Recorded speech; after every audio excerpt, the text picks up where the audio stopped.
Hace 2 años en el Senado, cuando ustedes recordarán acá en Buenos Aires, se había usado la boleta única electrónica. Ahí demostramos que era muy sencillo cambiar el voto grabado en esa boleta. Esta es la boleta que, si ustedes votaron en Buenos Aires, utilizaron, y que se acaba de usar exactamente la misma el domingo en Neuquén. Cuando mostramos qué fácil era cambiar el voto que estaba grabado en un chip que está ahí adentro de la boleta, los senadores obviamente no dieron el voto afirmativo, perdió estado parlamentario. Entonces en la Argentina no existe ley nacional de voto electrónico, en ninguna de las formas. Sin embargo, en la provincia de Neuquén se aprobó increíblemente, y hay muchos casos de ciudadanos, los habrán visto en los medios, que iban a la pantalla de la máquina, por ejemplo, seleccionaban el icono de Unidad Ciudadana y después en esta boleta salía impreso atrás, a veces Unidad Ciudadana, a veces salía Movimiento Popular Neuquino, habiendo elegido otro candidato, y en el chip quedaba grabado Movimiento Popular Neuquino. Es decir, muchos no se dieron cuenta porque leían que lo que estaba escrito era el voto que habían elegido, pero lo que estaba grabado en el chip, que es lo que se lee para hacer el escrutinio, era de otro partido político. No deja rastros ese fraude, porque si hay una auditoría, se abren las urnas, se toman las boletas, sigue grabado en el chip el candidato que el ciudadano no eligió. Como perdió estado parlamentario esta ley, entonces, ¿qué hizo el gobierno nacional? Para poder imponer el voto electrónico, en octubre, en las elecciones nacionales, sacaron un DNU, un decreto de necesidad y urgencia. Necesidad de sacarlo en enero, cuando están todos los políticos de vacaciones, y necesidad, en caso de que los votos reales no les alcancen para ganar, recurrir al fraude electrónico. ¿Y qué hicieron? Ley no hay. Sacaron un DNU que dice claramente que ya no se utilizan más los telegramas. Los telegramas era ese papel firmado por el presidente y los vocales de mesa, que se llevaba el empleado de correo de cada escuela y lo llevaba al correo central donde está el centro de cómputo, se lo entregaba a los data entry, a los chicos y chicas que estaban en las computadoras, y ellos ingresaban por duplicado, por las dudas, 2 veces cada mesa, para que el mismo sistema, si alguno se equivocaba, lo avise. Ese fue el sistema que siempre se usó en la Argentina desde que volvió la democracia. El telegrama para trasladar los votos de las escuelas al centro de cómputo. Muy bien. El DNU suspende el telegrama. Pero al suspender el telegrama, está violando una ley, porque la ley se llama Código Nacional Electoral, la que rige nuestras elecciones. Y en su artículo 103 dice claramente que es obligatorio el uso de telegramas como garantía de transparencia, de que los votos que se generaron en la escuela sean los mismos que se ingresan en el centro de cómputo. Eso lo violaron en enero. Estamos a fines de marzo. Deberían haber decenas de recursos de amparo ante la justicia, porque un decreto no puede violar una ley. Pero no las hay. Recién ahora se empezaron a presentar esta semana, a partir del caso de Neuquén, los recursos de amparo. Entonces, estamos mal porque no reaccionamos. Estamos mal porque nuestros representantes tampoco reaccionan. Nuestros diputados, senadores, los de todos los de la oposición. Ok, gracias. Entonces, estamos en esa situación y yo les voy a mostrar, como no pudieron sacar la ley, cómo van a hacer el fraude en el mes de octubre. Y eso lo explica directamente el fabricante del software, que fue comprado por el gobierno, en $1.200.000.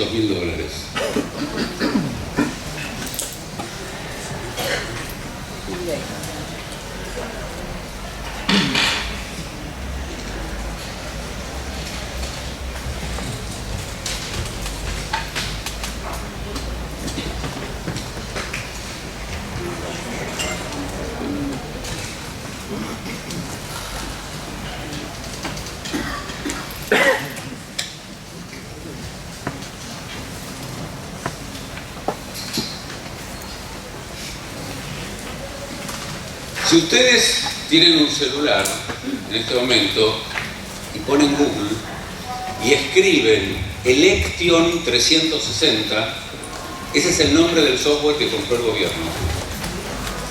Election 360.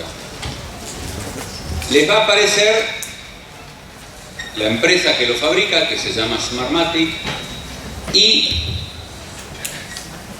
ponen ficha técnica. Y les aparece esta ficha, que aunque se llama ficha técnica, cualquiera de ustedes la va a poder interpretar, aunque no sepa nada de telecomunicaciones, informática.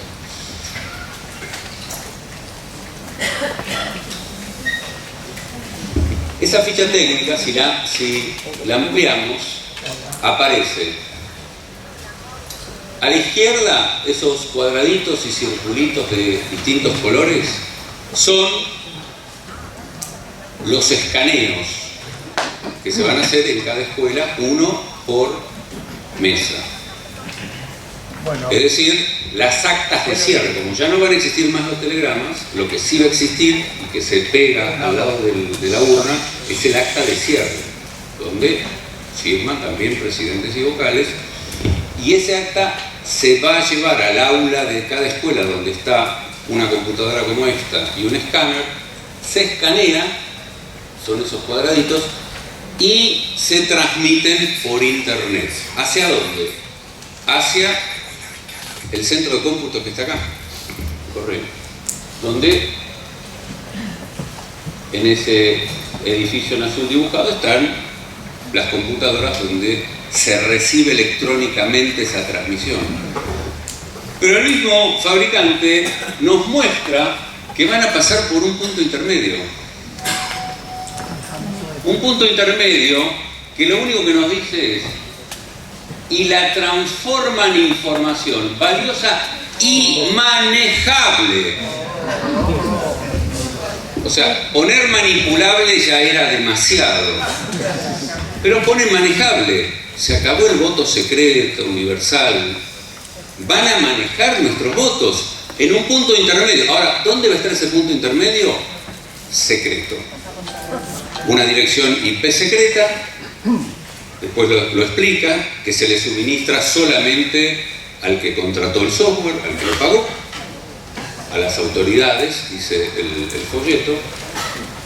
Entonces, ¿qué va a ocurrir? Va a ocurrir que, bajo la excusa de eventos anómalos, alguna imagen que no se lee bien, porque el 2 o el 3 se confunde con el 8, porque el parte de cierre de mesa escaneado se escribe normalmente. Entonces, con cualquier excusa, se reemplaza.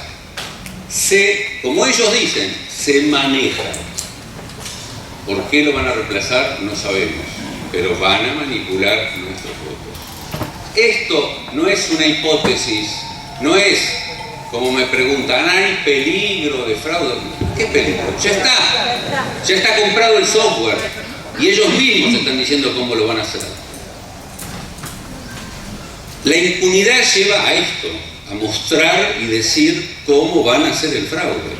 Así como la impunidad lleva a que la empresa que hizo estas boletas, con las que ya se hizo fraude, ya es un hecho consumado, se llama Magic Software.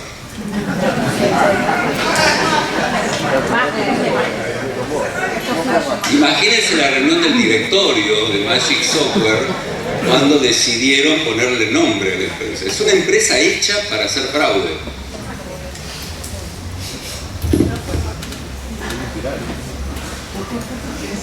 y en un país donde se queja el sistema. Literal.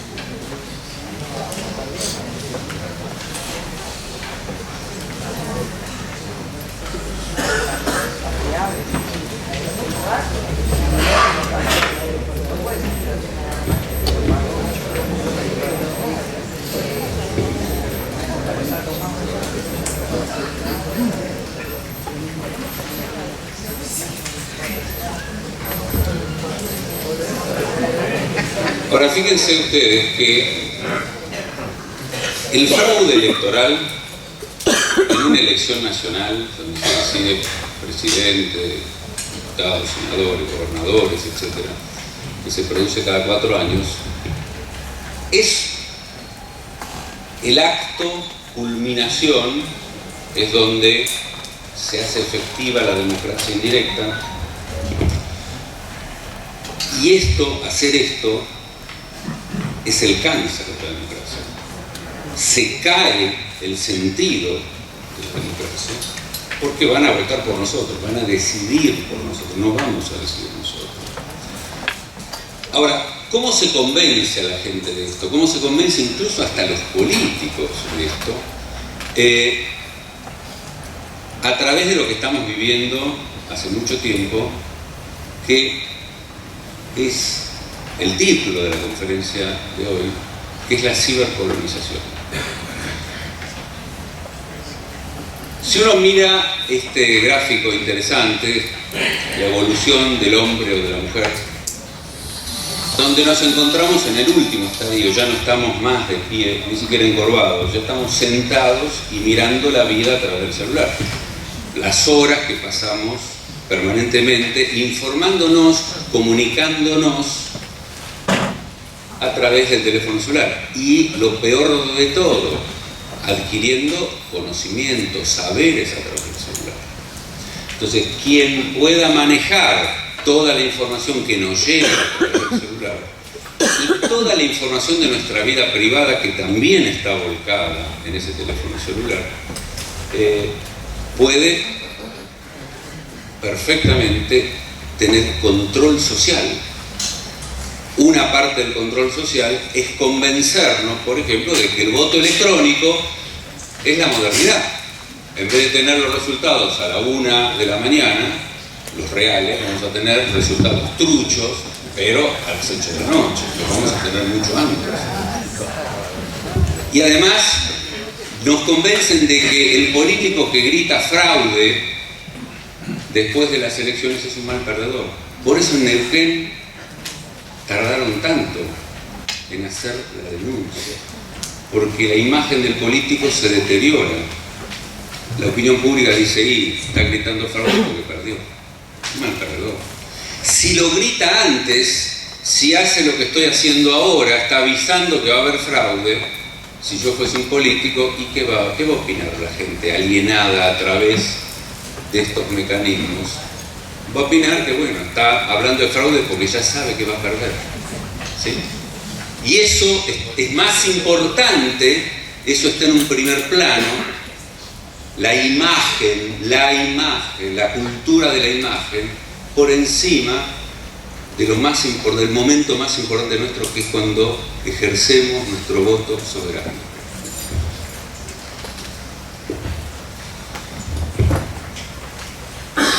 Todos sabemos que estamos alienados a través del celular, lo sabemos, pero no es lo mismo estar ciber alienado que ciberdominado o cibercolonizado.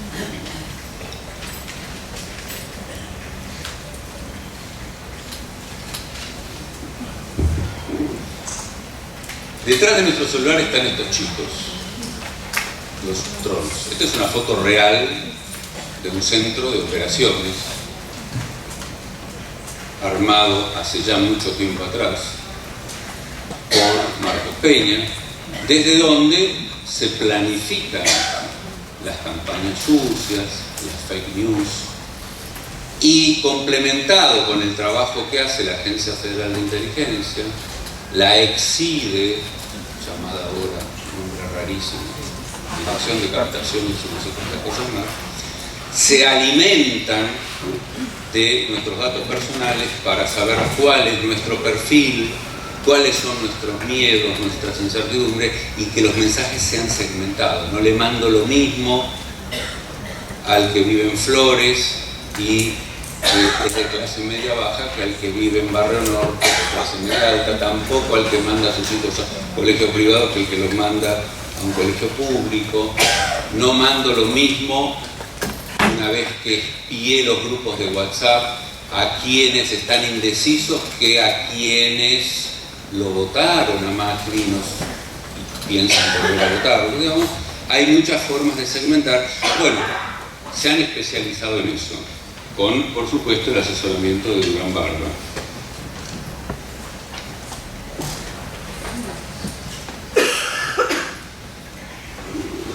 Y esto no merece ninguna explicación. Esto es lo que logran. Cambian nuestro sentido común y las cosas más lógicas del razonamiento más primario pierden valor, pierden significado o significante frente a las emociones, frente a los mensajes emotivos. Por eso hablamos de cibercolonización de conciencia.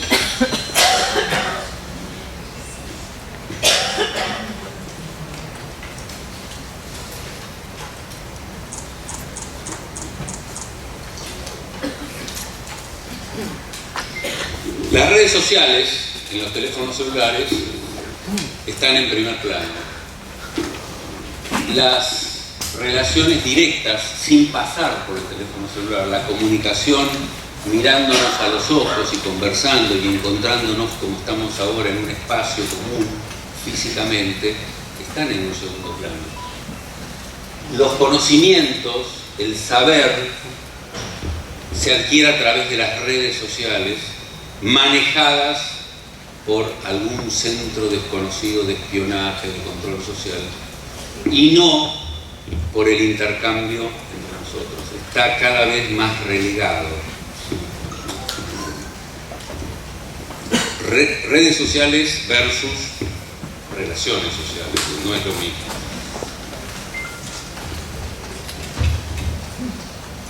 Ahora, la envergadura de la información con que nos inundan se puede ver en este gráfico de olas, donde, bueno, vemos cada 60 segundos la cantidad de tweets, la cantidad de mensajes instantáneos, los datos que se crean, y todos a partir del ciberespionaje, de la Big Data, que es el conjunto de todas las bases de datos y de todos los perfiles registrados que se concentran en un individuo determinado, donde llegan a saber más de nosotros que nosotros mismos.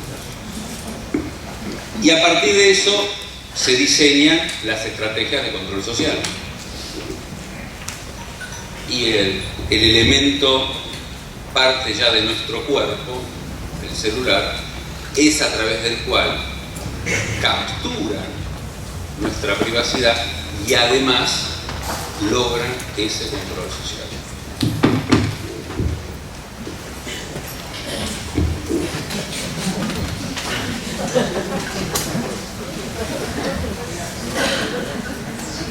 Cuando yo pierdo el pensamiento crítico, peor aún, cuando pierdo el pensamiento propio,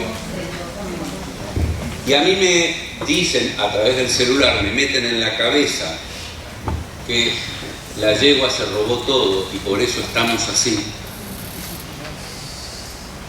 Cuando yo recibo ese mensaje desde lo emocional y no desde lo racional, inmediatamente reproduzco esa emoción que me causa, esa bronca, ese odio, ese rechazo, por las palabras elegidas. y no hago una mínima relación de conceptos para ver si realmente estamos así hoy por lo que la yegua hizo hace 4 o 5 años. No. Estoy mal y Cacho, del cual tengo un gran afecto por él y está en mi grupo de WhatsApp, me dijo que la yegua se robó todo. Y después me lo dijo otro más, y me lo dijo otro más, y lo vi en TN, y me llegó a través de Twitter y de WhatsApp. Y llega un momento que yo cedo. La tasa de información que recibo de distintas fuentes es muy superior a la capacidad mía de poder absorberla. Y automáticamente reproduzco desde las emociones, insisto, no desde el pensamiento. Y no por casualidad, cuando reproduzco cualquier cosa. Está a propósito, hecho con gravísimos errores, ese mensaje en cada una de las palabras, porque las palabras pierden su significado cuando yo no puedo relacionarlas y pensar algo asociado a ellas.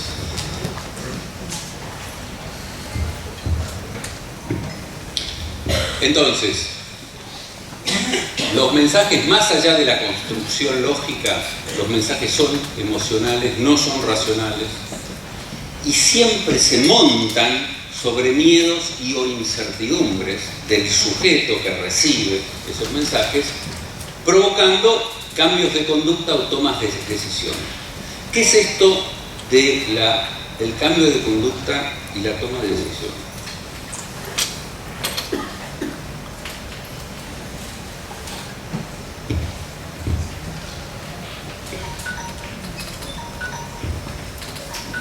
Hay una teoría matemática de la información en las comunicaciones que se llama teoría de Hartley-Shannon, que data de 1948. Más fuerte.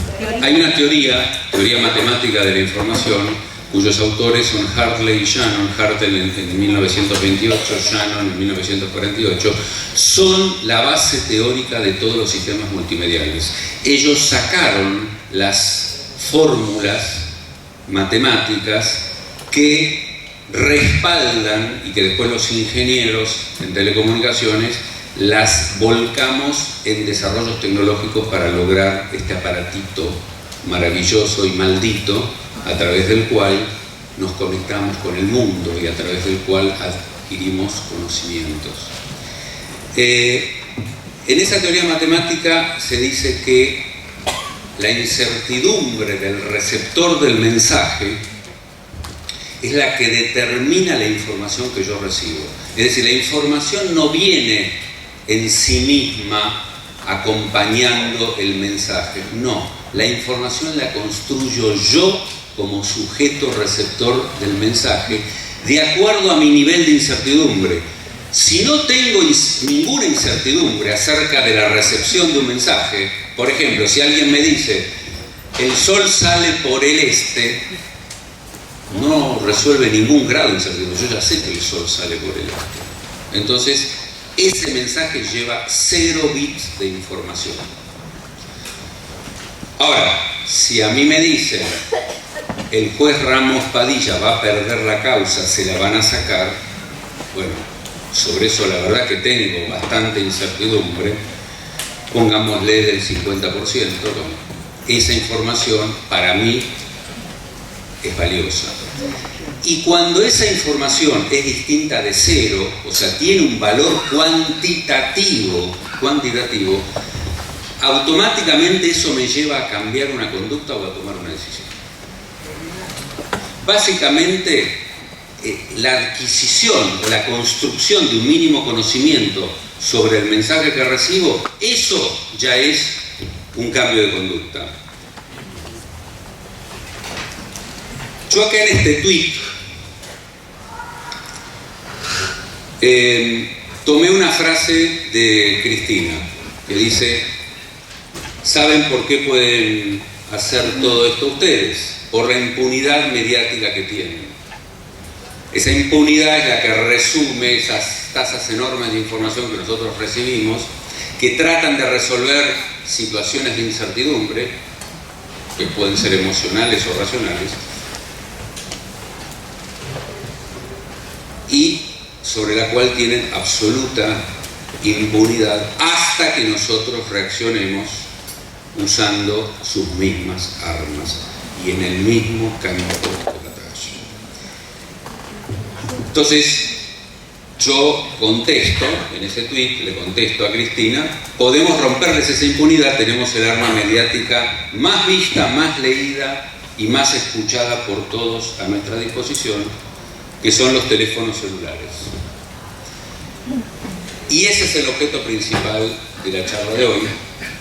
Es el desafío de lograr que nuestros celulares sean herramientas activas de militancia popular en vez de dispositivos de alienación y neocolonización de conciencias. Y el vaso medio lleno es que justamente tenemos el mejor arma digital en nuestras manos. Depende de nosotros que siga siendo una herramienta de dominación o de liberación. ¿Cómo se hace esto? La gran pregunta.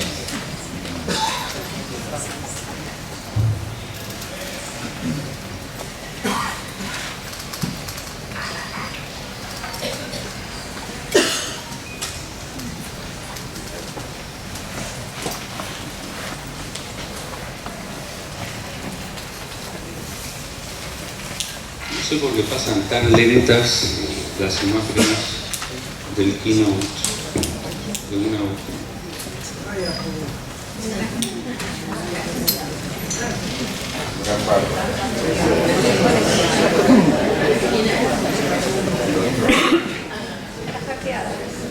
Ustedes se preguntan cómo un candidato con tan pocas cualidades y tantos defectos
Hoy yo lo que les voy a proponer es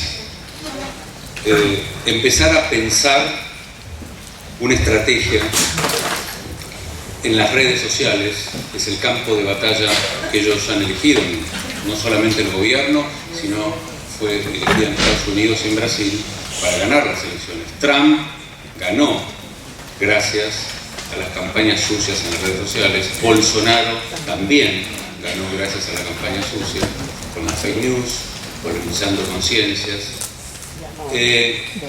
Entonces, el tema que tenemos que decidir es la red más apropiada y cómo cada uno, desde cualquier lugar donde se encuentre con su celular, porque somos millones los que queremos que en octubre se termine esta pesadilla, podemos aportar nuestro granito de arena para ello.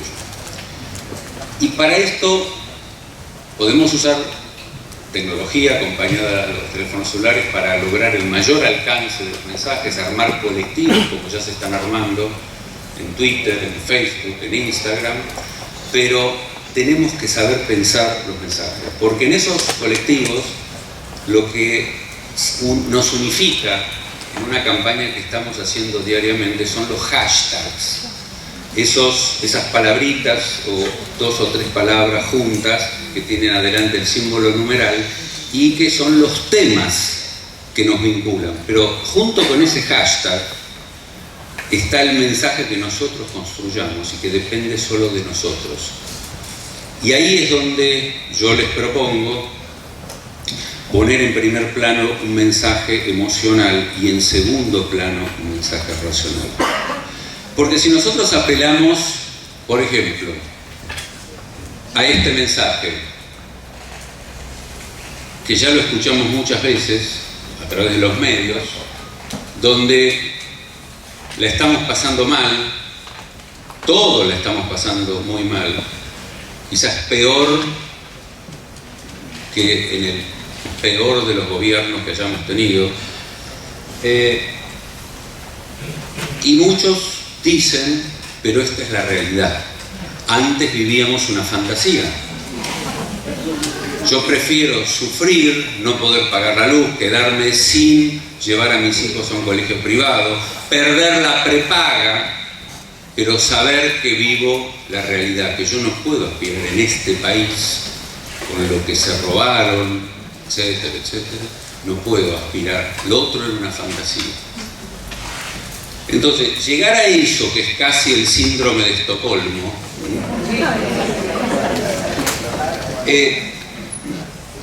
nos impide razonar, nos impide llevarle un mensaje lógico y explicarle. Por ejemplo, explicarle esto. Estados Unidos, por ejemplo, subsidia a sus habitantes en promedio en $2.177 cada habitante en todos los servicios públicos. Es Estados Unidos. Rusia hace lo mismo, $2.334 por año.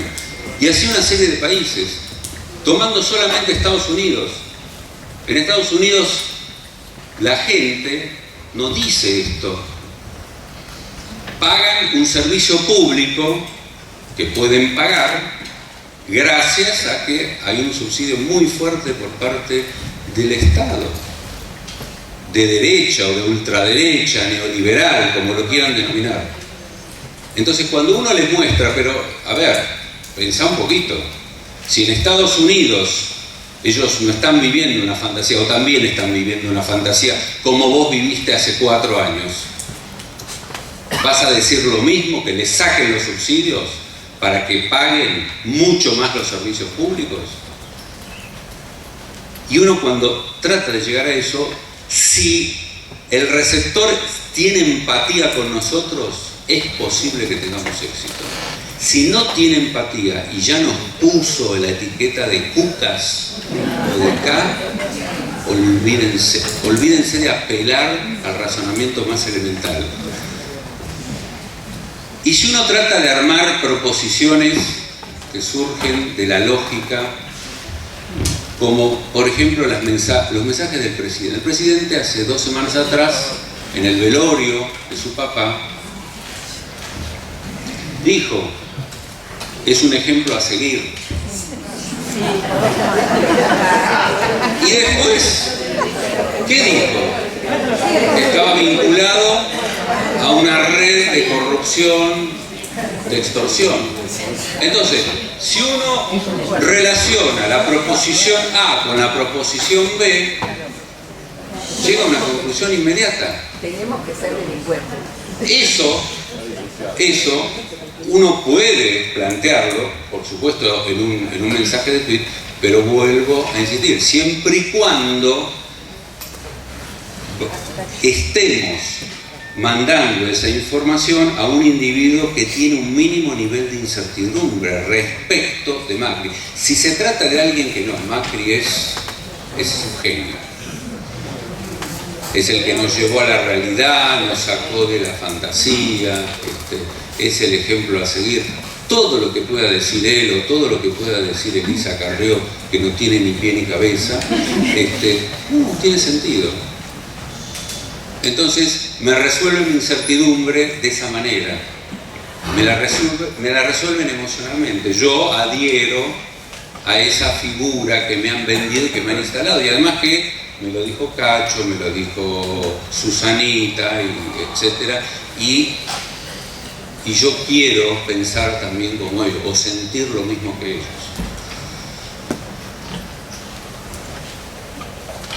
Y acá vamos a la diferencia entre un mensaje racional y un emocional. Cristina no tenía bóvedas, ni dinero escondido, ni cuentas offshore como sí tiene.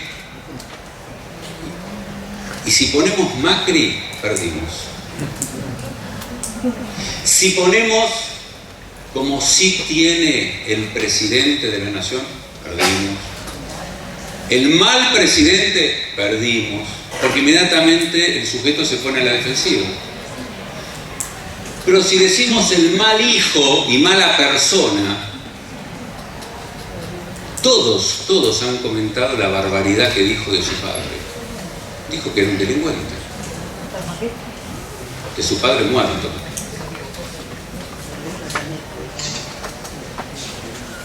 El mal hijo, mala persona como hashtag es mucho más eficaz que el mal presidente.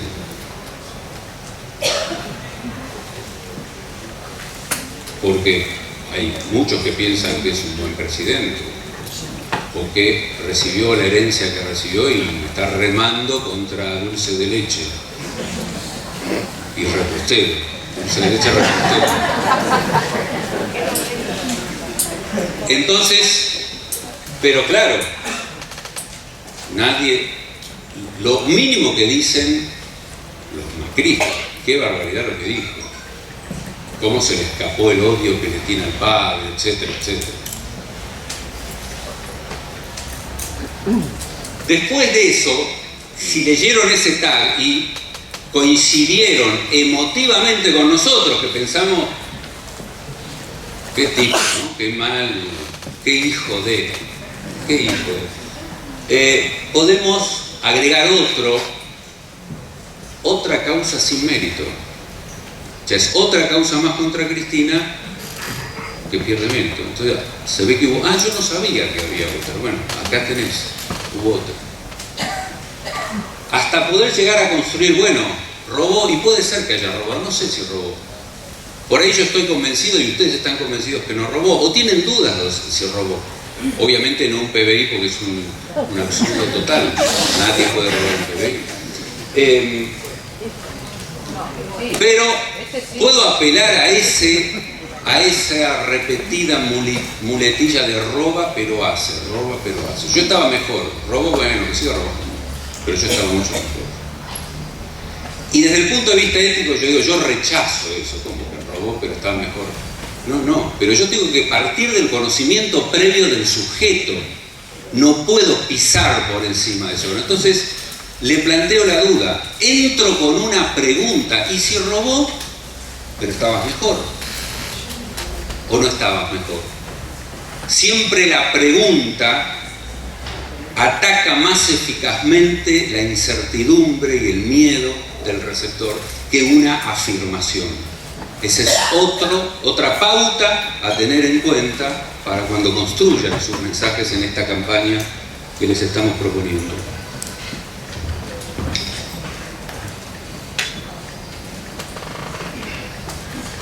Bueno, la contradicción entre estos dos mensajes, que en realidad no es una contradicción, son dos mensajes que me llevan automáticamente a un tercero,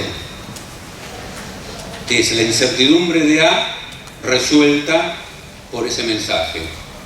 Mi padre es un ejemplo. La B resuelta cuando Macri dijo que fue parte de un sistema extorsivo del kirchnerismo, pero fue parte. Y además después agregó, bueno, sí, cometió delito.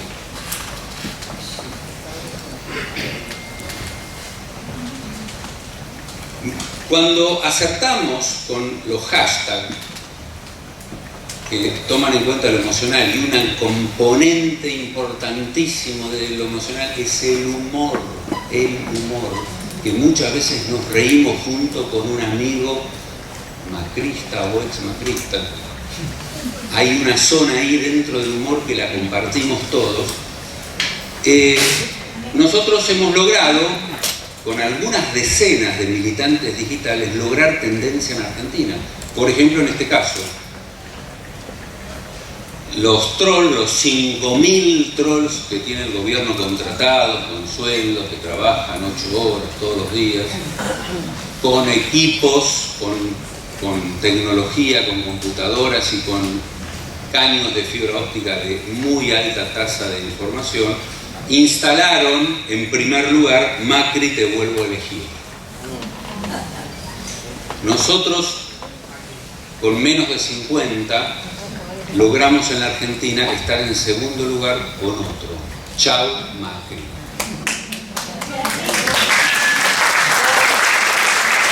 Entonces, el mensaje es importantísimo. El mensaje además habilita el canal. ¿Habilita qué? Lo abre, lo habilita. Ustedes conocerán la frase de McLuhan. El medio es el mensaje. El mensaje está todo. El mensaje está todo.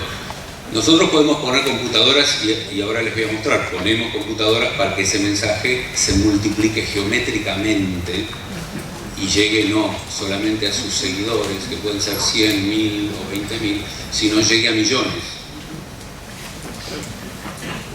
Pero lo fundamental es el mensaje. Otro que logró tendencia. Armamos Comodoro Pi. Unos pocos compañeros cambiaron el pi por el pi. Eso produjo simpatía. Y muchos que no son kirchneristas, ni están pensando en militar, ni en que Macri se vaya y que vuelva a Cristina, no, simplemente porque les gustó y porque todos, absolutamente todos sabemos que Comodoro Pi es una cloaca. No hay nadie, ni el más macrista de todos, que diga ahí hay jueces, salvo, creo que 2 o 3, salvo 3, es básicamente un antro de la injusticia. Todos festejaron. Y eso, solamente el festejarlo y el comentarlo, automáticamente va agrandando esa bola de nieve. E instala la idea de que es un chiquero. La instala definitivamente, la confirma.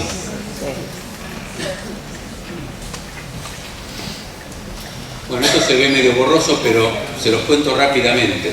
Las computadoras lo que nos están ayudando con unos programas especiales que se inauguraron en Brasil y en Bolivia. Hay un grupo de compañeros que fue contratado por el PT de Brasil y también por Evo Morales para ayudar.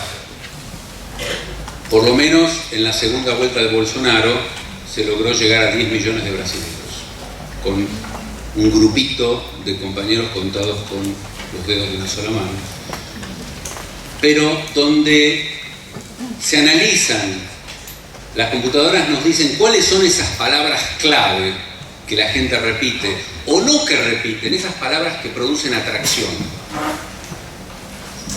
Hace poco hubo una campaña, hace un tiempo, no hace poco, en las calles con afiches, donde decía, Mauricio tal cosa, pero Macri tal otra. Era un afiche de Unidad Ciudadana, comparando que una cosa es Mauricio, otra cosa es Macri, como diciendo Mauricio parece bueno, pero Macri es malo, por decirlo. Pero ¿saben qué pasaba? Las palabras Mauricio y Macri tenían 4 veces el tamaño que el resto, y encima eran de color amarillo. Las computadoras nos indicaron que ese cartel en las calles, cuando se comentó en las redes, lo único que hizo es alimentar la campaña de los trolls. Les servimos en bandeja un montón de afiches. ¿Por qué? Porque una cosa es el mensaje y otra es el metamensaje. Y la gente se prende con alguna palabra. Entonces, acá hay alguna serie de palabras que se indican como las palabras que producen impacto emocional y que además la gente no lee, la gente ve. Entonces vieron en amarillo Mauricio Macri, ya está, se instaló. Campaña de Mauricio Macri. A través de esas palabras, como nosotros tenemos que hacer hashtag juntando dos palabritas, chau Macri, por ejemplo, o mala persona, mal padre, no podemos poner más de 4 o 5 palabras asociadas. Son esas palabras las claves para lograr que el sujeto receptor se interese por el resto o siga de largo. Y aunque siga de largo, hay algunas que quedan. Algunos dicen en el subconsciente, los que creemos en el psicoanálisis decimos el inconsciente, pero quedan. Y al quedar significa, volviendo a la teoría matemática, significa que produjeron un cambio de conducta y con suerte también una toma de decisión. Una sola, 2, 3, 4 palabras asociadas.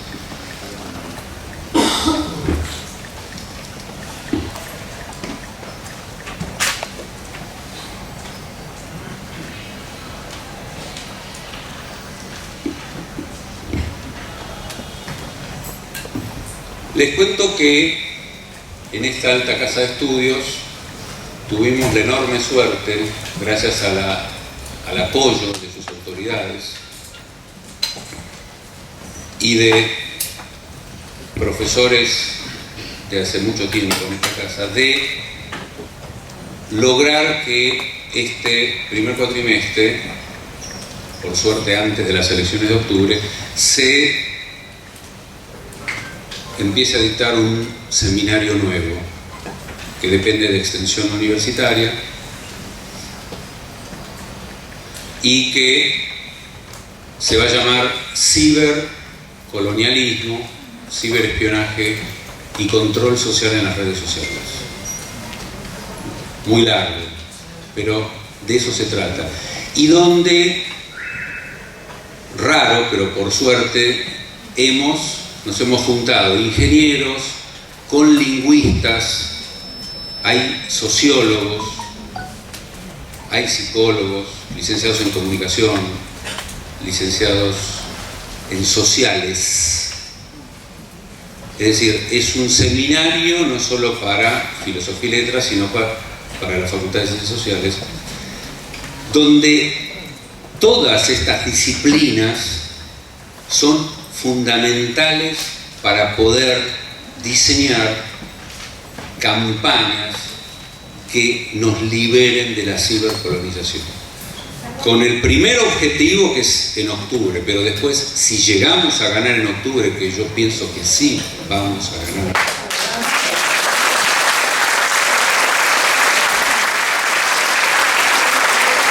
Después de octubre viene lo más difícil, como dijo Roberto Navarro. Hay que sostener eso, porque nos van a tirar con munición gruesa, no solo desde los mercados, sobre todo desde las redes y desde los medios hegemónicos. Va a haber que tomar decisiones muy valientes cuando lleguemos al gobierno en octubre, cuando recuperemos un gobierno nacional y popular para poder sostenerlo. Y ahí necesitamos la ayuda de todos. En este campo, en el campo de batalla de las redes sociales, algunos creen en la neurolingüística, otros no, otros simplemente en las neurociencias. Pero hay algo que dio resultado, que es el neuromarketing. Pero nosotros queremos hacer el neuromarketing político, no para vender productos ni servicios. Y ahí, bueno, queda patente, como dice la placa esta, que los políticos deben trabajar en esa línea, la de conectar emocionalmente con los votantes. Nos tenemos que conectar con ellos, sobre todo con los indecisos, que son más o menos un 30%, son muchísimos. Jugando con los mensajes, metáforas y en general con estímulos que tienen un efecto directo más allá de nuestro apartado racional y calan en el subconsciente. Yo acá diciendo, yo diría calan en el inconsciente.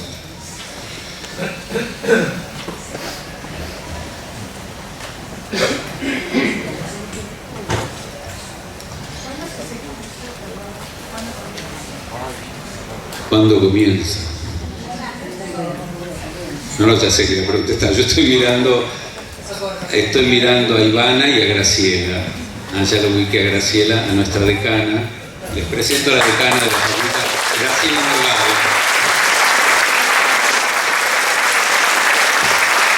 Te veo que para acceder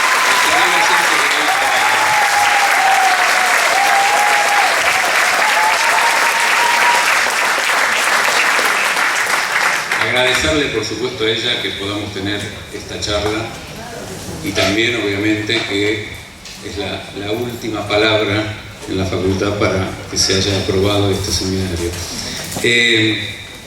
¿Cuándo empieza el segundo cuatrimestre? Graciana, Ivana, Graciela. Ahí está Ivana. Sí, Ivana es la secretaria de Extensión Universitaria.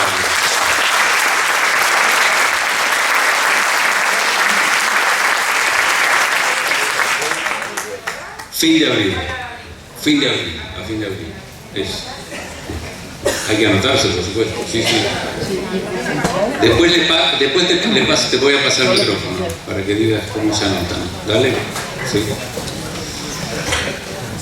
Este es un sencillo esquema de un sistema de comunicaciones, la fuente de información que emite un mensaje, el transmisor. Son las computadoras, obviamente. Sale la señal que viaja hasta llegar a nuestros celulares, donde está el receptor, y finalmente el destinatario, nosotros. De esto lo más importante es fijar dos conceptos de la teoría de la información en las comunicaciones. Siempre la fuente elige el mensaje y tiene la libertad de elegirlo. Nosotros no tenemos la libertad de recibirlo. Nosotros solamente tenemos incertidumbre acerca del mensaje a recibir. Entonces, la sartén por el mango pareciera que la tiene la fuente que elige el mensaje. Pero en realidad, el sujeto es el que tiene incertidumbre, y si ese mensaje no le resuelve, no le baja su nivel de incertidumbre, no le da respuesta a sus temores, a sus miedos, ese mensaje fue inútil, no llevó nada de información.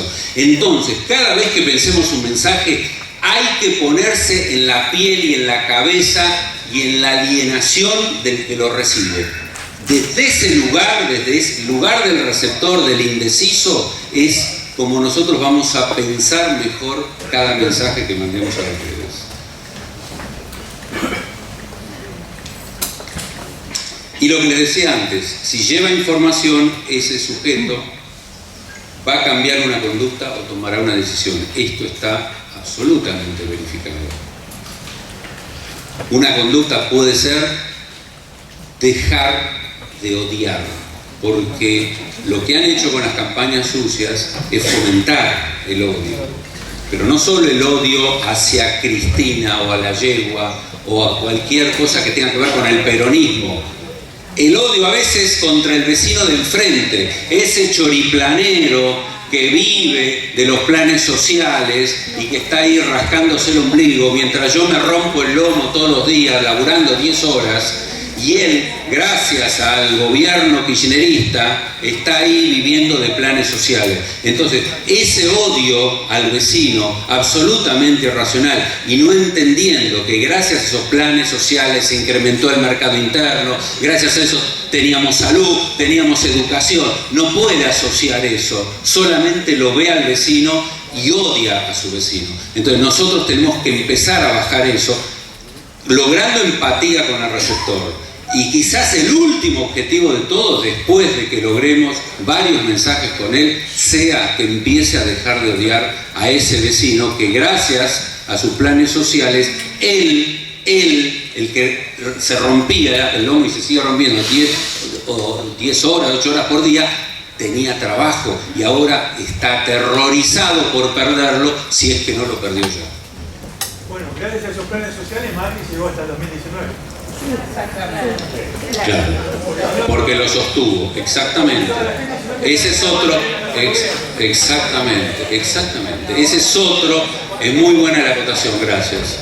Gracias a esos planes sociales que todavía sostiene para no perder ese voto que necesita, lo sigue sosteniendo, pero claro, no es lo mismo que el plan social lo haya creado la yegua y que Macri lo haya heredado. Es parte de la pesada herencia que él sostiene, porque obviamente le conviene. La otra es, levantemos los planes sociales, Más fuerte. decime si podés salir de tu casa. No se escucha. Muy bueno, exactamente. ¿Cómo? Otro, ahí está. O sea, empiezan a aparecer ideas asociadas justamente a esa incertidumbre del receptor, que son bienvenidas y que yo les voy a pedir, porque esta charla va a terminar pronto, con una propuesta concreta de que se anoten en nuestros colectivos de Twitter. Y ahora se los voy a contar de qué se trata. La información es una función de la incertidumbre. No da para más, para desarrollo en esta charla, pero esto también lo tienen en cuenta nuestras computadoras cuando determinan que hay palabras con las cuales llegamos al receptor y después de que hemos llegado y que logramos su atención, vienen aquellas que empiezan a tener un primer nivel de racionalidad.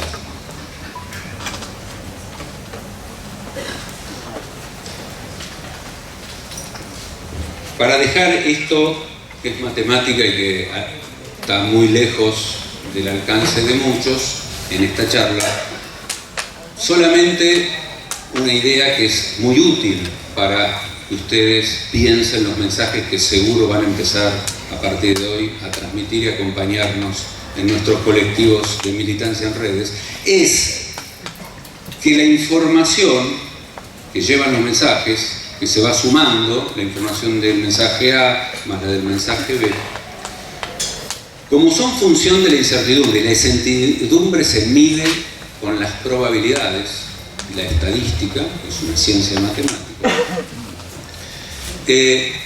Si yo tengo, por ejemplo, la incertidumbre de la que les decía antes, si le van a sacar a Ramos Padilla la causa, una. Otra, si se va a presentar o no se va a presentar Stornelli. Si yo escribo, digo algo, pongo una imagen en cualquiera de las redes asociado con estas dos ideas, las dos incertidumbres, pongámosle para ser sencillo que cada una tenga un 50% de probabilidad, como tirar una moneda. Por ahí sí, por ahí no, no lo sé. Pero si yo mando, en vez de los dos separados, los dos mensajes, los mando juntos, el 50% de probabilidad que tiene uno se multiplica por el 50% de probabilidad que tiene el otro. Entonces, la incertidumbre, ahora en vez de ser 0,5 para cada uno, cuando yo mando los dos, es 0,5 por 0,5. O sea, pasa a ser del 25%. Y al ser del 25%, la incertidumbre, tengo más dudas todavía. La información que me va a llegar cuando yo mande el mensaje y le diga, ¿sabés qué pasó? Sí, se presentó. Pues eso, se presentó, no quiso declarar, dejó un escrito y se fue. Lo más probable que haga. Ahora. O a Ramos Padilla al final no le sacaron la causa.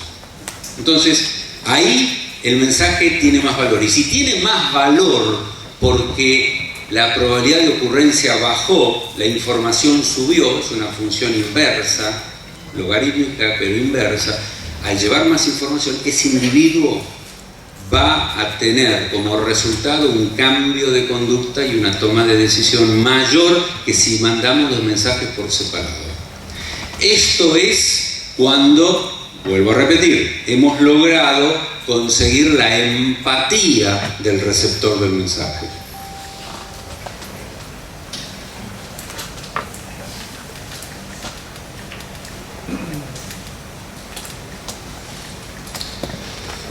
Vamos a la propuesta. ¿Por qué Twitter? ¿Por qué empezamos por Twitter? De todas las redes, Twitter el año pasado tenía 336 millones de personas anotadas, en su inmensa mayoría personas reales, no bots o robots o computadoras que simulan ser personas.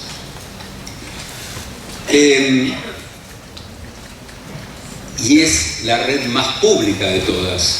Y es la red más elegida para ver qué pasa, como dice su famosa frase, ¿qué está pasando? Para informarse. Cada vez la gente lee menos, por ahí se informa con TN o con C5N, pero, por dar un ejemplo, ¿qué pasó con el dólar? Enseguida voy al celular y me fijo en Twitter a ver lo último que hay.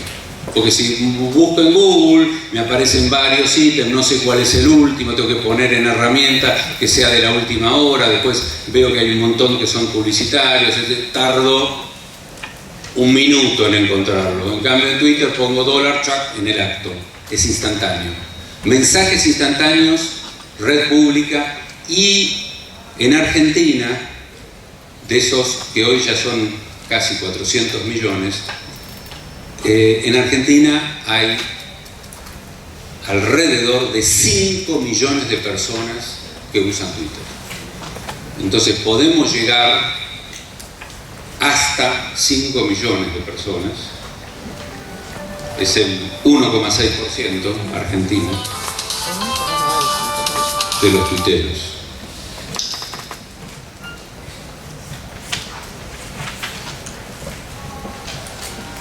Y además está segmentada. Ellos venden campañas publicitarias en Twitter en función de edades, barrios, historia de cada uno. No hacen el espionaje que hizo Facebook, que le abrió sus puertas a Cambridge Analytica. No lo hacen no porque no quieren hacerlo, porque las últimas declaraciones del CEO de Twitter son que le importa 3 cominos la democracia y la política, que ellos están para hacer negocio y vender. Entonces, como están para hacer negocio y vender, bienvenido sea, porque ya no le abren más las puertas ni a la National Security Agency, ni tampoco a Cambridge Analytica, porque no quieren perder las decenas de miles de millones de dólares que perdió Facebook el año pasado. Y eso nos viene bien. Y nosotros es lo que estamos tratando de hacer. Para terminar mi exposición, les voy a mostrar un pequeño video que tiene que ver con la experiencia de Brasil, que dura 5 minutos nada más, menos de 5 minutos. Y después vamos a la propuesta concreta para que aquellos que quieran incorporarse a los colectivos de Twitter anoten el número de cuenta a donde tienen que mandar desde Twitter sus datos, nombre, apellido, número de teléfono celular, para poder incorporarlos al grupo WhatsApp que hacemos. Básicamente les cuento, yo formo parte de un colectivo en WhatsApp que se llama Colectivo Twitter, porque estamos todos en WhatsApp, somos unos 200 y se está creciendo día a día, y coordinamos, articulamos con otros grupos de distintas expresiones políticas, del Instituto Patria, con otros, son aproximadamente 20 grupos más, y ya superamos los 1000 tuiteros políticos. Todos los días nos comunicamos un referente de cada uno de esos colectivos y decidimos en un grupo chico, donde están los que tienen más experiencia, donde están profesionales de distintas disciplinas que tienen en cuenta algo de los que le conté y mucho más, cuáles son los hashtags de ese día. Y los proponemos y salimos con ellos. Y ya hemos logrado muchas veces ser tendencia. Yo, después de esta charla, voy a dar una charla el lunes en Mar del Plata, después tengo que ir a Mendoza, después a Neuquén, después a Salta, a Rosario, a varios lugares donde lo que hago es, si quieren decir, es reclutar a un ejército, no de trolls, sino de militantes digitales. Tenemos que juntarnos.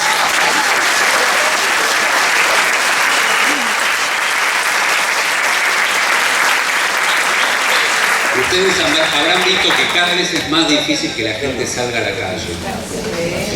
Todos los días uno dice, ¿cómo puede ser que la gente no salga a la calle con las barbaridades? Después de las declaraciones de Ramos Padilla, tendría que estar llena la Plaza de Mayo reclamando por que se vaya esta mafia de servicios de inteligencia, funcionarios del gobierno y jueces y fiscales. ¿Cómo puede ser que nos sigan aumentando las tarifas públicas? ¿Cómo puede ser que la clase media esté viviendo una experiencia traumática que nunca ha vivido, como tener que dejar de pagar la prepaga para ir al hospital público? Y aunque nosotros defendemos el hospital público, sabemos que para la clase media eso es un sentimiento de desclasamiento. Ya no soy clase media, soy pobre porque tengo que recurrir al hospital público y esperar, qué sé yo, un día, 2 días a que me atiendan. Como tuve que sacar a mis hijos del colegio que yo elegí para mandarlos a un colegio público, pues ya no lo puedo pagar. Esas experiencias traumáticas tendrían que hacer que la gente esté caceroleando todo el día, que salga a la calle. Yo he sido siempre un militante de la movilización popular y de ganar las calles y las plazas, pero hay que aceptar la realidad. La gente está atemorizada y está colonizada. Estamos colonizados. Entonces la gente tiene miedo de salir a la calle por perder el trabajo. Tiene paranoia de que le saquen fotos con todas las cámaras que hay y que después vayan a una lista negra. La gente está deprimida, hay un nivel de depresión récord en la Argentina, entonces no sale, dice, de esto no sirve para nada. Y si encima viene Garbarzo, nos habla de que va a venir el fraude electoral, o sea, que hagamos lo que hagamos, nos van a meter el perro y van a seguir gobernando 4 años más, entonces ¿para qué voy a salir a la calle?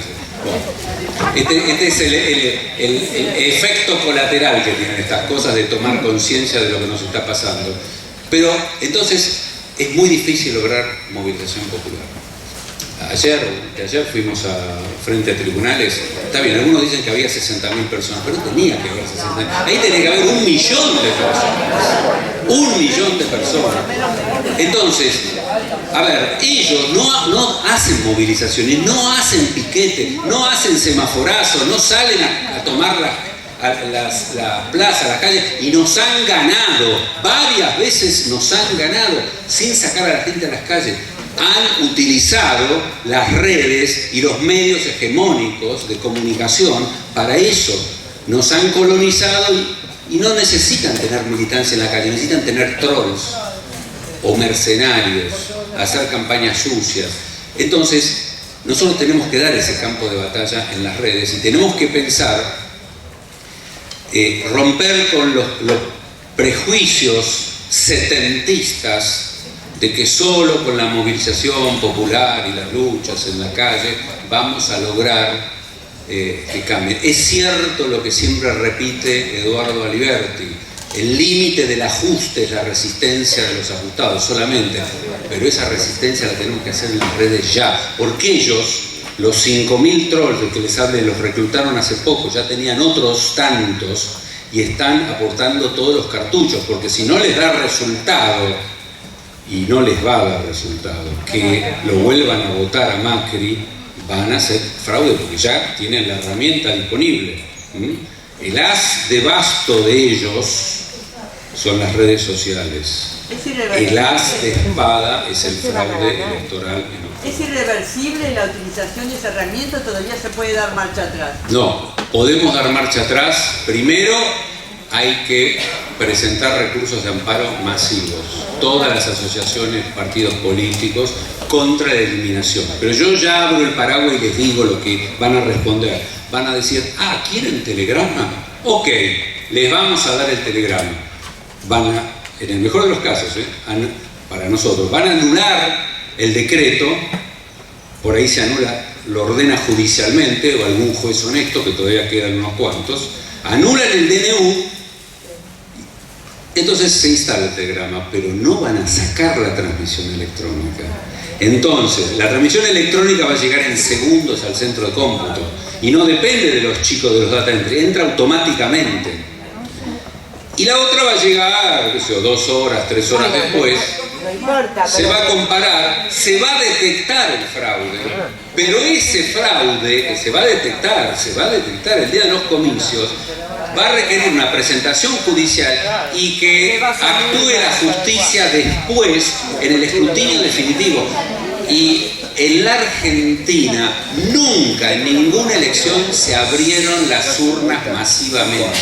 Una sola vez se llegaron a abrir en una escuela 10 urnas en Santa Cruz y nada más. La justicia no va a abrir, porque además la justicia es cómplice, porque la Cámara Nacional Electoral el año pasado le pidió al gobierno, por nota, está en internet, que acelere la transmisión de datos de las escuelas al centro de cómputos por los medios que estime conveniente. Entonces les abrieron la puerta y ellos entraron por esa puerta. Entonces es muy difícil que la justicia actúe. Pero de todas maneras ustedes saben que las elecciones se deciden el día del comicio, en el escrutinio provisorio. Acá y en todas partes del mundo. Ustedes saben que en Estados Unidos se demostró judicialmente meses después que en el estado de la Florida tenía que haber ganado el candidato demócrata y ya estaba en su sillón en funciones el candidato republicano, y no fue un juez americano a sacarlo del sillón y decir, señor, ese no le corresponde. No, ya está, ya se sabe que hubo fraude, se sabe que hubo fraude electrónico y sin embargo siguen ahí. Y pasa lo mismo, porque el costo político no se lo quiere bancar nadie, entonces quedan igual. La justicia está después de la política en materia de elecciones. Entonces hay que frenarlo ahora, hay que frenarlo antes. Nosotros tenemos herramientas tecnológicas que vamos a luchar para poder utilizarlas, que es poner en esas 15.000 computadoras que las sacaron de Duc.ar, porque ya la educación pública acá no tiene sentido para este gobierno, y las puso en 15.000 escuelas ya asignadas para este software maldito. Y ahí, cuando sale la transmisión electrónica, para ir a ese punto intermedio donde van a hacer la chanchada, tiene una dirección que se llama IP, una IP fija. Lo que queremos los tecnológicos es poner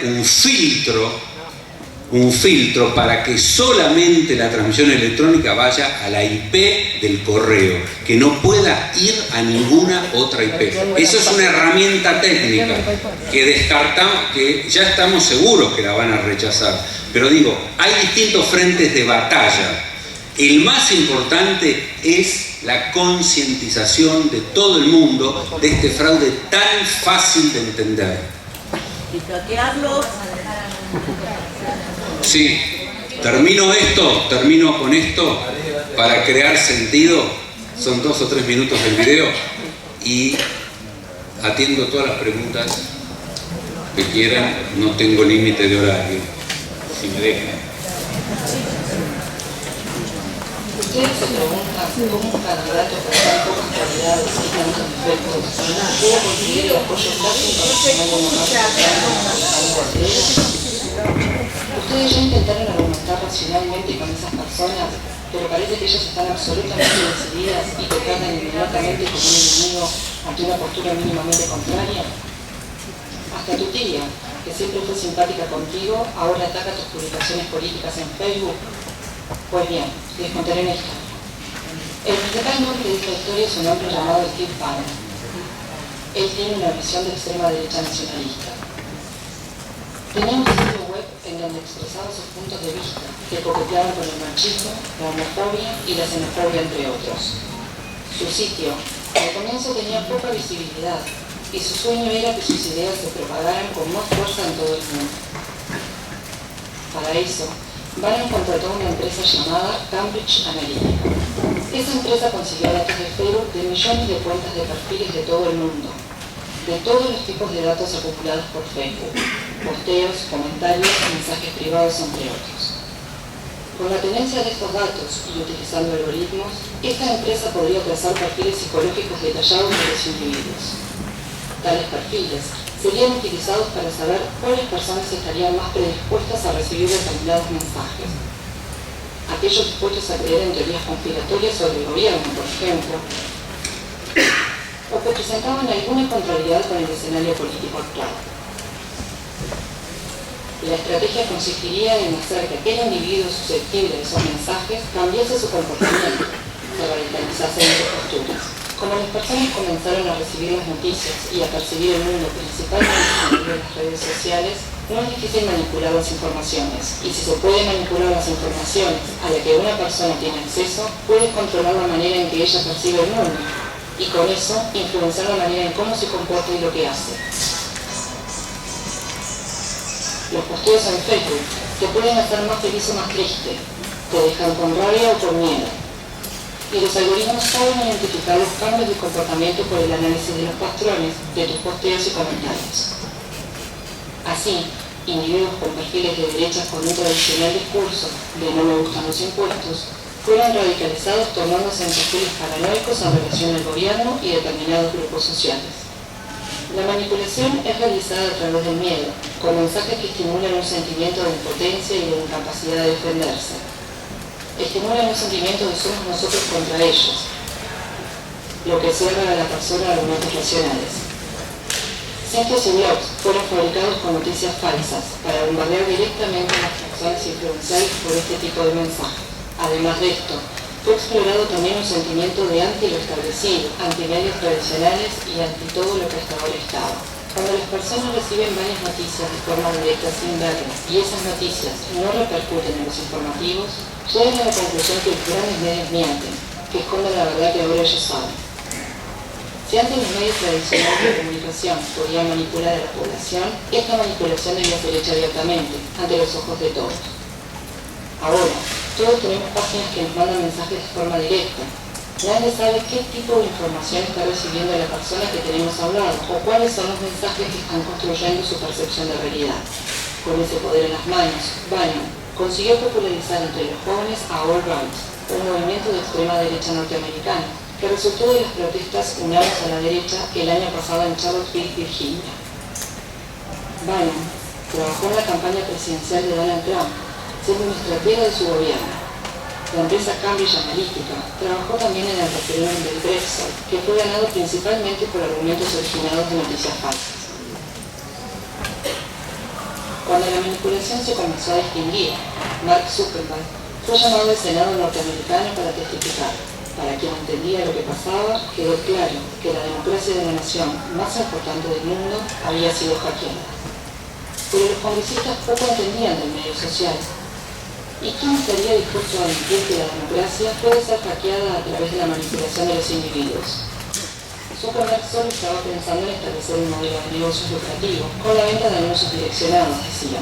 La recolección de datos y creación de perfiles psicológicos de las personas en las redes tenían una intención aparentemente inocente de hacer que las personas dieran clic en anuncios pagos. Era solamente un modelo de negocios. Pero ese mismo instrumento puede ser usado con finalidad política. Él se dio cuenta de eso y sabía que las elecciones brasileñas podrían estar en riesgo también. Brasil es una de las mayores naciones del mundo. Desde entonces tomó medidas activas para evitar que las campañas de desinformación y manipulación ocurriesen en su red. Muchas cuentas falsas fueron retiradas de Facebook en el periodo anterior de las elecciones. Pero no contaban con la popularidad y capitalización de los grupos de WhatsApp. Este es un aplicativo de mensajes directos entre individuos, por eso no puede ser monitoreado externamente. No hay cómo regular las fake news o noticias falsas. Hacer un perfil falso en WhatsApp también es muy fácil como en otras redes sociales, pero más difícil de ser detectado. Bannon, que soñó con un retorno de la extrema derecha nacionalista fuerte mundialmente, con ideas clasificadas como antiminoritarias, racistas y homofóbicas, y que usó el miedo de los hombres de sentirse indefensos para conquistar adeptos, se encontró muy a gusto con Eduardo Bolsonaro. Bolsonaro dijo que Bannon apoyaría la campaña de su padre con soporte y consejos de Internet. Bannon es un consultor eventual de la campaña. Bolsonaro fue el candidato especial para él, ya que comparte sus ideas en el escenario ideal, un país pasando por una grave crisis económica y con la población desencantada, desilusionada de su clase política. Después de las manifestaciones políticas de las mujeres en todo Brasil y de todo el mundo contra Bolsonaro, el apoyo del candidato subió entre el público femenino del 18 al 24%. Un aumento de 6 puntos después de que gran parte de las mujeres se unieron para demostrar su insatisfacción con el candidato. Esto pasó porque de un lado los grandes medios de comunicación simplemente ignoraron las manifestaciones y por otro hubo un ataque preciso a través de grupos de WhatsApp pro-Bolsonaro. Videos editados con escenas de otras manifestaciones con mujeres mostrando los senos o rompiendo imágenes cristianas utilizadas para desmovilizar el movimiento Eleanor entre los más conservadores. Además, Eduardo Bolsonaro salió a hablarle al público después de la manifestación y declaró: las mujeres de derecha son más lindas que las de izquierda. Ellas no muestran los pechos ni defecan en las calles. Las mujeres de derecha son más higiénicas.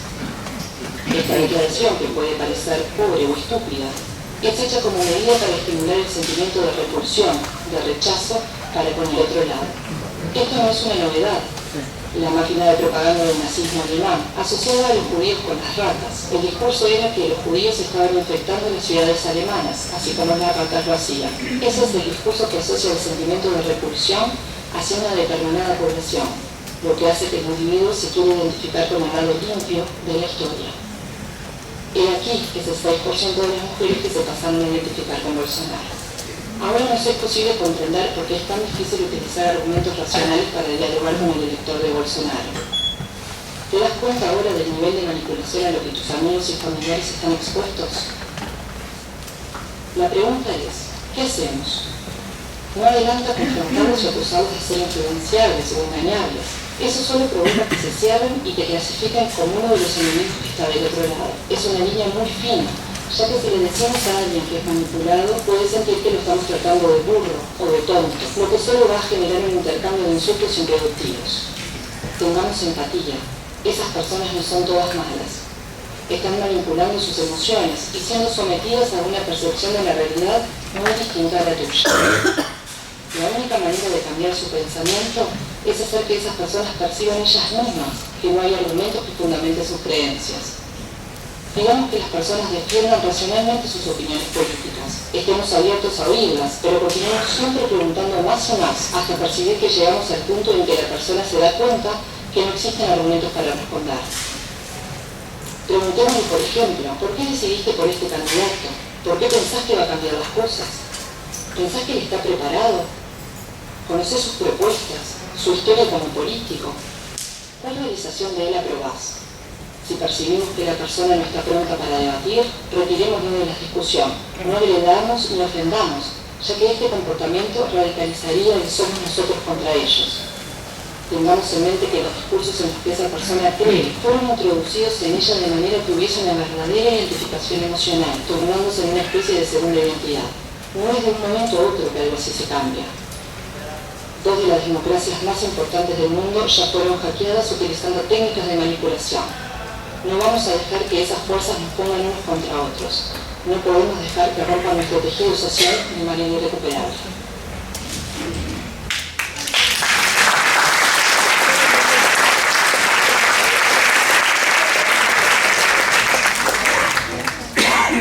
Muestra esta imagen para que puedan notar.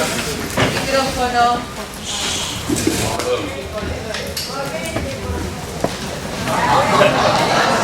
Notémoslo bien. Decían que no había que agredir.